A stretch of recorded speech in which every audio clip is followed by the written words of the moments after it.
వరంగల్ హన్మకొండలో 2 రోజుల పాటు నిర్వహించనున్న క్రెడై ప్రాపర్టీ షో 2022 రాష్ట్ర పంచాయతీరాజ్ శాఖ మంత్రి ఎర్రబెల్లి దయాకర్రావు ప్రారంభించారు.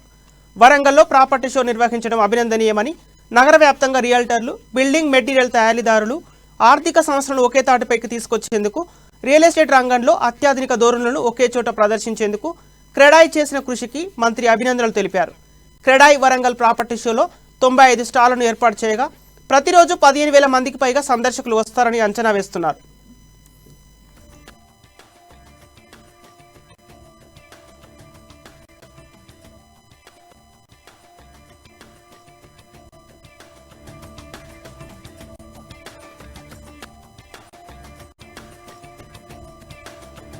ఈరోజు నేనే మిషన్ భగీరథ మంత్రిని కాబట్టి చెప్తున్నా, దాదాపు 1,300 కోట్లు ఒక వరంగల్ పట్టణానికి ఖర్చు పెట్టి ఇంటింటికి నీళ్ళు ఇచ్చిన ఘనత కేసీఆర్ గారు కూడా గుర్తు చేస్తున్నాం.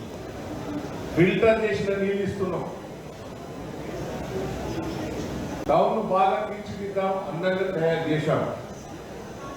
ఈరోజు ఐటీ పార్కులు కూడా ముందుకొచ్చి ఐటీ రంగంలో కూడా ముందుకు పోతున్నాం. ఐటీ రంగంలో కూడా నాకు కూడా ఇద్దరు అమెరికాలో తెచ్చినప్పుడు నేను వరంగల్ బిడ్డను, హైదరాబాద్లో నేను వరంగల్లో పెడతా, నాకు ఐటీ కంపెనీ ఉన్నది అని చాలా మంది గారు అమెరికాలో నాకు చెప్పడం జరిగింది.